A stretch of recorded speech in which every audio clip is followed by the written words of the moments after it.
مسلم league نون اور M Q M Pakistan نے ایک دوسرے کے ساتھ بھرپور تعاون کی یقین دہانیاں کرا دیں۔ رہنما ایم کیو ایم امین الحق نے ملک کا آئندہ وزیر اعظم نون لیگ سے ہونے کی خواہش کا اظہار کر دیا۔ لیگی رہنما نہال ہاشمی نے سندھ میں نون لیگ کا وزیر اعلیٰ لانے کا دعویٰ کر دیا۔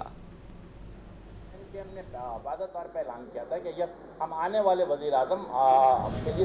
خواہش ہے کہ یس پی ایم ایل این کی طرف سے ہو، اور ساتھ ساتھ صوبائی وزیر اعلیٰ ہے سندھ کی جو حکومت ہے، یقیناً میں سمجھتا ہوں کہ M Q M Pakistan, P M L N,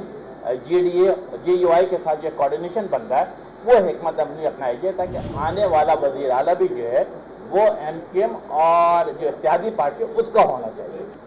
وہ سندھ کے لوگ 15 سال دیکھ چکے ہیں گلا سڑا نظام، کرپٹ نظام، سسٹم کا نظام۔ اب وہ چاہتے ہیں کہ نواز شریف کا ویژن اور ترقیاتی روڈ میپ کے ساتھ ہم آگے بڑھیں، اور ہم بالکل کھلے لفظوں میں کہتے ہیں کہ ہاں ہم سندھ میں اپنا وزیر اعلیٰ لے کے آئیں گے، ہاں ہم یہاں پہ سندھ میں شہباز اسپیڈ لے کے آئیں گے۔